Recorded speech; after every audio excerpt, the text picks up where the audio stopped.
할렐루야. 미국의 유명한 기독교 교육학자였던 존 웨스터 호프 3세가 있는데요. 이런 책을 썼습니다. 책 제목이 다음 세대의 신앙 계승이 가능한가? 다음 세대의 신앙 계승이 가능한가? 우리나라에서는 1985년에 번역됐는데요. 그 책 제목을 우리나라 번역된 책 제목은 교회의 신앙 교육이란 제목으로 번역이 되었습니다. 물론 한 30년 전 책입니다마는 미국 교회가 30년 전, 40년 전에 자신들의 상황을 향하여 심각하게 던졌던 질문입니다마는 이것이 오늘 우리 한국 교회에 던져야 할 질문의 내용입니다. 다음 세대의 신앙 계승이 가능한가? 이 웨스터 호프 3세가 당시 미국 교회의 교회학교 교육의 문제를 지적한 내용 중에 이런 내용이 있습니다. 한번 들어보세요. 교회의 신앙 교육이 지나치게 학교 교수형의 교육 이해에 의해 희생되고 있으며 그 적용 범위 안에 잡혀 있다고 주장했습니다. 교육의 장을 학교 조직에 한정하고 그 방법과 수단을 오직 지식 교수와 동일시하고 있음에 문제가 있다라고 지적을 합니다. 오늘 한국 교회 교회학교의 문제가 이와 똑같습니다. 이 무슨 말인 거 아니까?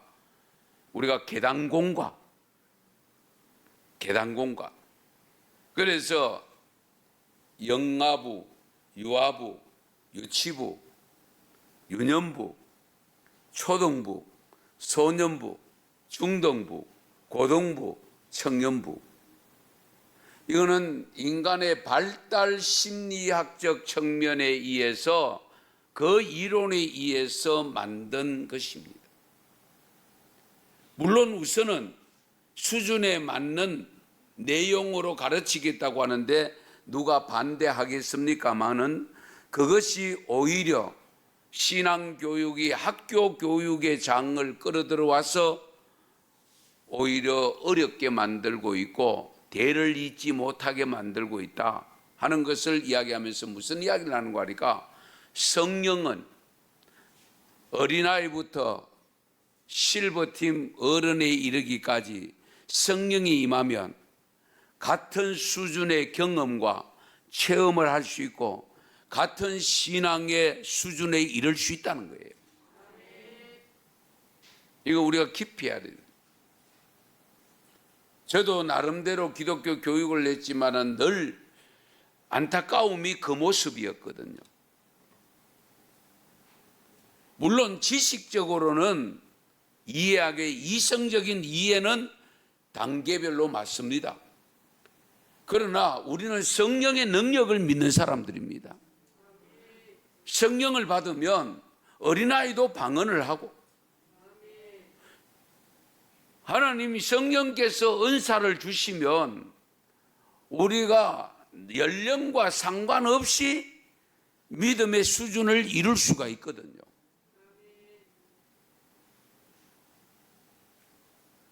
이 웨스터 호프 3세가 바로 이 부분을 적나라하게 지적했는데 그래서 귀한 책을 썼습니다마는 이것이 오늘 우리 한국 교회에 그대로 문제점이 나타나고 있다는 데 문제가 있는 거죠.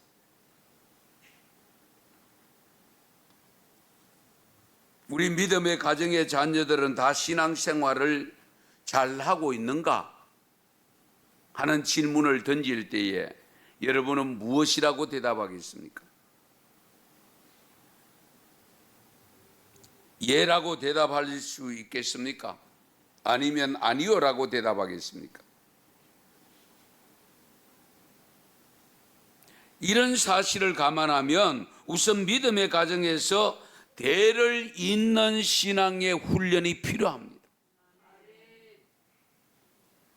다음 세대의 부흥을 위해서 먼저 해야 할 일은 교회학교 교육을 활성화해서 불신 가정의 자녀들이 많이 믿도록 하는 것과 믿음의 가정의 자녀들이 반드시 신앙의 대를 잇도록 하는 교육을 해야 되는데, 안타깝게도 우리 은성교회 교회학교 학생들이 많지는 않지만은 부모님이 믿지 않는데 교회학교 나오는 아이들은 한 사람도 없습니다.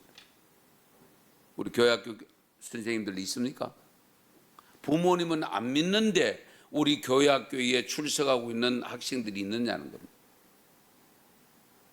불과 20년 전, 30년 전에는 예수 부모님이 안 믿음에도 불구하고 우리 아이들이 교회학교 나오는 학생들이 20%, 옛날 저희들 어릴 때는 훨씬 더 많았고요. 그렇잖아요. 교회학교 학생들이 어른의 숫자보다 많았잖아요.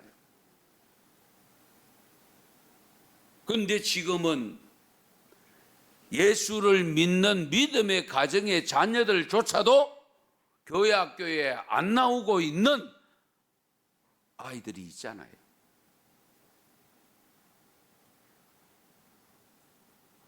그래서 우리가 다음 세대 부흥을 위해서 먼저 해야 할 일이 뭐냐? 교회학교 교육을 활성화해서 불신자 가정의 자녀들도 교회에 나오게 하고 복음을 증거할 수 있는 기회를, 그 복음을 받아들일 수 있는 기회를 갖게 만들고, 특별히 우리 믿음의 가정의 자녀들은 말할 것도 없이 억지로라도 나와서 말씀 듣게 해야 됩니다.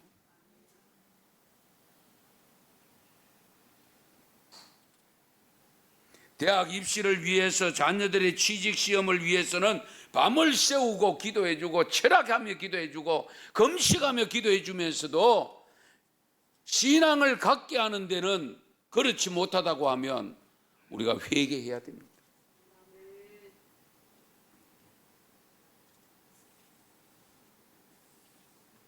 어느 부모치고 자식들이 부모보다 더 잘 되는 것을 시기하거나 싫어할 부모는 아무도 없죠. 모든 부모는 자기보다 더 잘 되는 자식을 원하지요. 이 땅 위에 사는 것, 더 잘 되는 걸 원하면서 신앙도 나보다 더 좋은 믿음 갖기를 원해야 되는 거 아니에요? 나보다는 나이지. 나보다는 더 나이지. 그런 믿음을 가지고, 그런 목표를 가지고 자녀들에게 신앙의 훈련을 해야죠.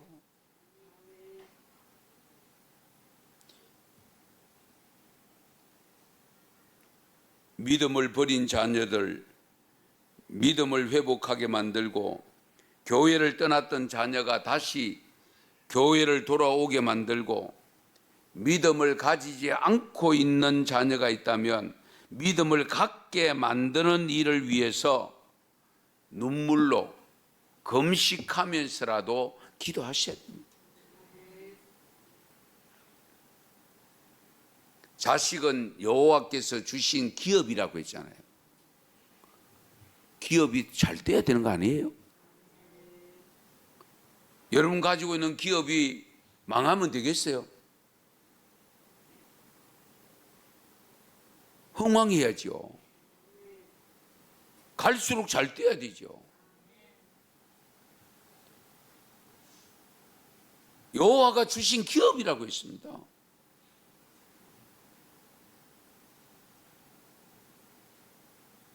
기업이 기울어져 가고 있는데도, 기업이 망하는 길로 가는데도 우두커니 보고만 있으면 되겠어요?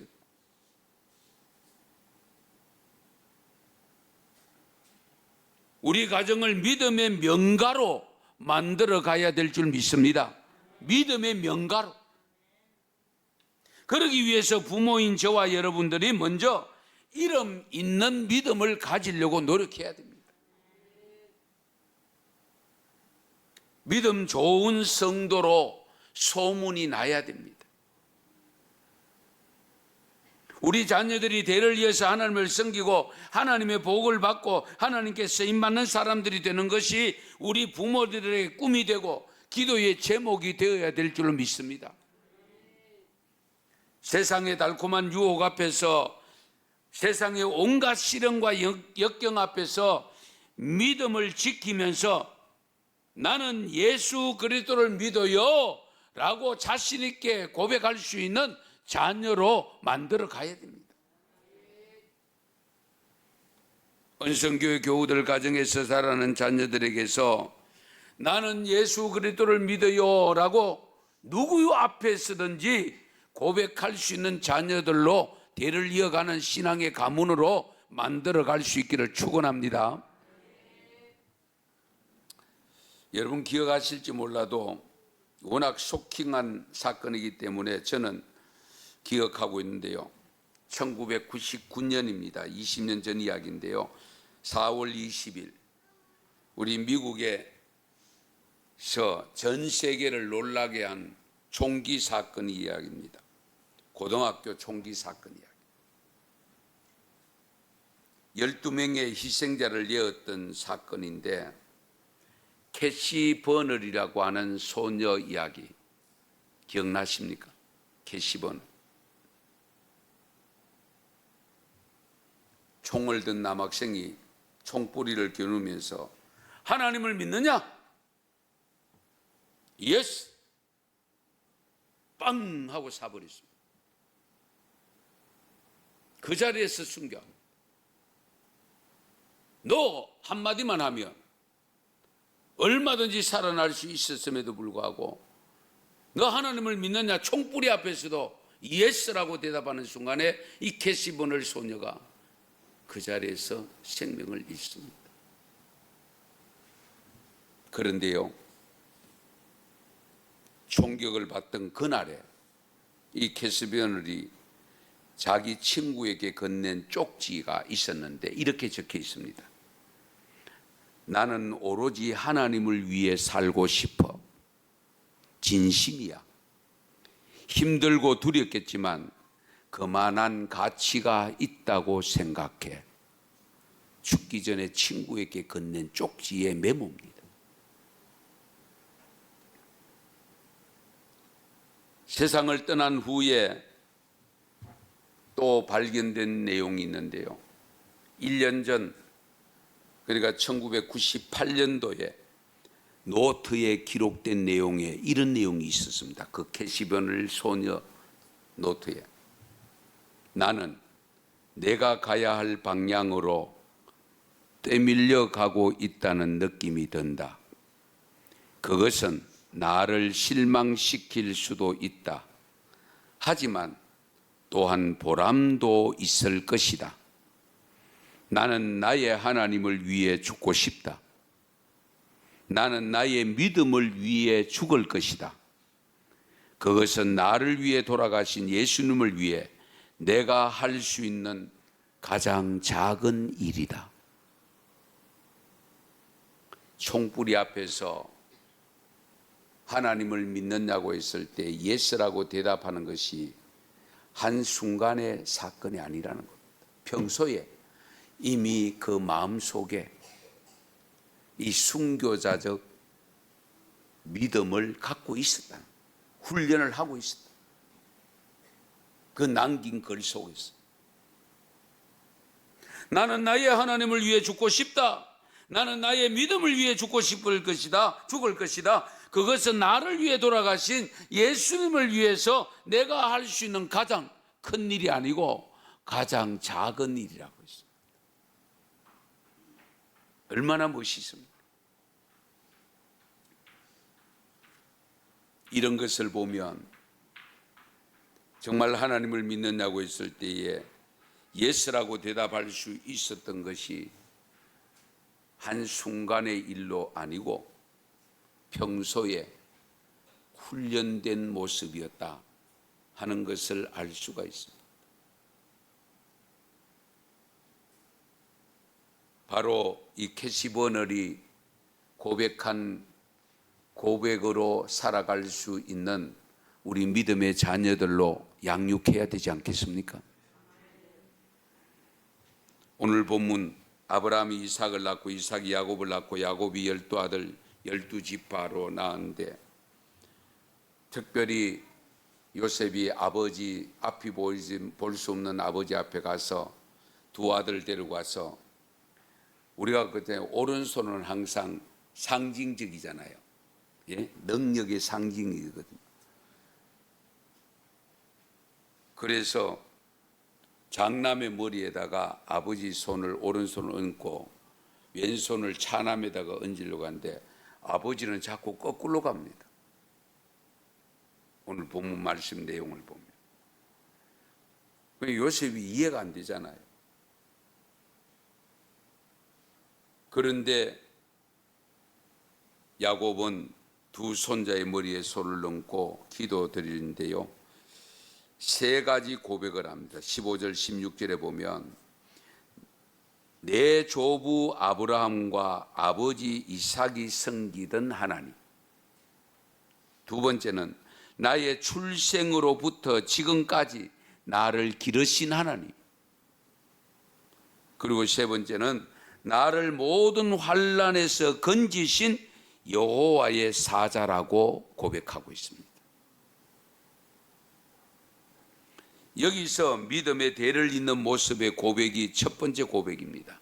조부 아브라함, 아버지 이삭의 하나님이 곧 야곱 자신의 하나님이므로 출생부터 지금까지 험악한 세월을 보냈지만 길러주신 하나님이 12아들을 주셨고, 그 중에서도 라헬로부터 얻은 아들 요셉과 함께 하셔서 7년 흉년을 극복할 수 있었으니 엄청난 일 아닙니까?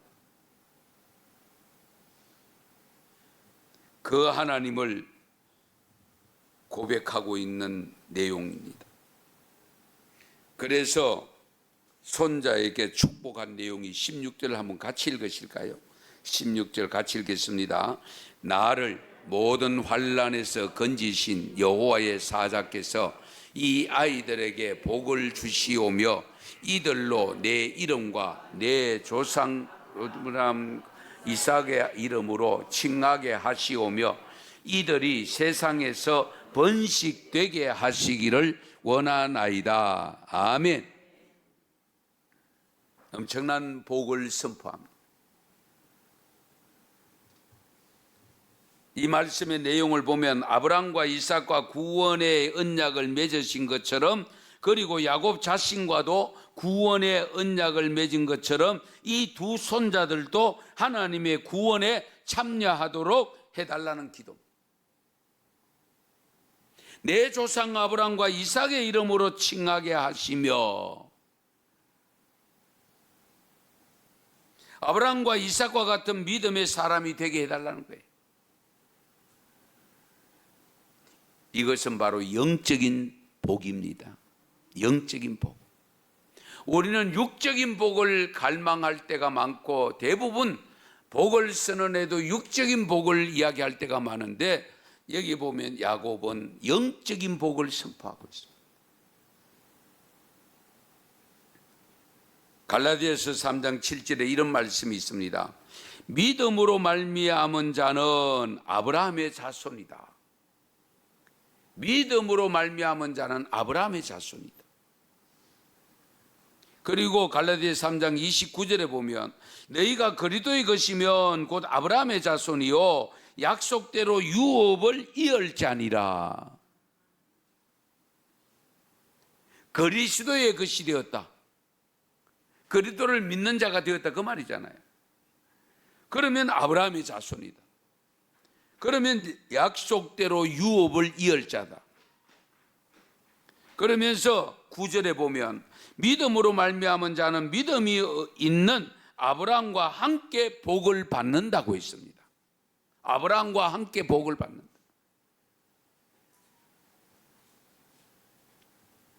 그 다음으로 빌은 복이 오늘 본문 16절 마지막 부분인데, 이들이 세상에서 번식되게 하기를 원한다. 번성하기를 원한다. 자자손손이 대를 이어가면서 번성하기를 원한다. 항상 어른들은 야곱처럼 요셉처럼 조상이 되었던 하나님을 전하고 그 하나님의 복을 받을 수 있도록 축복해 주어야 됩니다. 왜냐하면 믿음의 가문은 세상에서도 사실은 잘 돼야 되겠죠. 하나님의 복을 받아서 살아야 됩니다. 잘 살아야 될 이유가 분명히 있습니다. 영화화되어 나온 영화가 있었는데 여러분 이제 기억에서 지워져 있을지 모르겠습니다만은 라이언 일병 이야기, 기억나시죠? 4명의 아들이 있었습니다. 2차 세계대전 참전 중에 3명이 전사를 합니다. 나머지 1명의 아들마저도 언제 죽을지 모르는 최전방에 배치가 되어 있었습니다. 미국 정부는 나머지 한 아들만이라도 그의 어머니의 품으로 돌려보내야 되겠다는 결론을 갖습니다. 그 임무를 존 밀러 대위를 비롯한 8명의 군인들에게 맡겼다고 합니다. 결국 밀러 대위가 독일군이 점령하고 있는 적진 한가운데서 이 제임스 라이언 일병을 찾았고 그 과정에서 그 대위를 비롯해서 8명의 군인들이 독일군의 총에 맞아 죽는 사건이 발생합니다. 그 라이언 일병 하나를 건져내기 위해서 3명의 아들을 잃은 어머니 품에 이 한 아들이라도 돌려보내기 위해서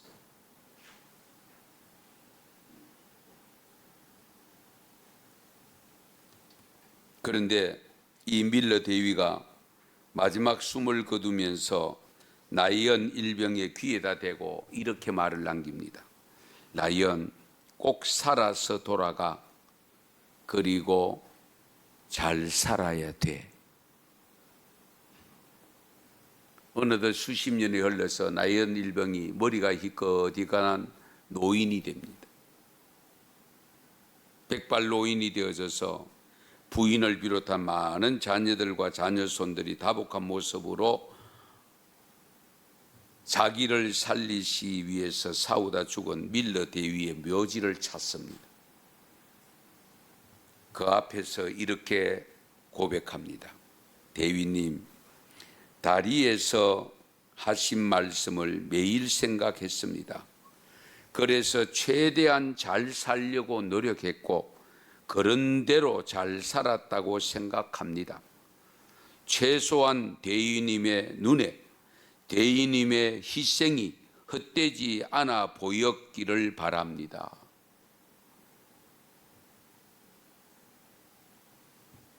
우리는 우리를 죄에서 살리시고 불의한 재판에 굴하시면서까지 자기 목숨을 십자가에 버리신 예수님이 우리를 위해 죽어주신 것을 믿고 구원을 받았습니다. 영생을 얻었습니다. 나 혼자 잘 믿어서 되겠습니까? 물론 내 믿음이 중요합니다. 그러나 내게 맡겨주신 자녀손들 대를 이어가면서 믿음의 대를 이어가야 되지 않겠습니까? 지금 여름 또 겨울이 다가오면 신앙의 훈련을 합니다. 이 훈련 기간 동안 정말 빠지지 않고 최선을 다해서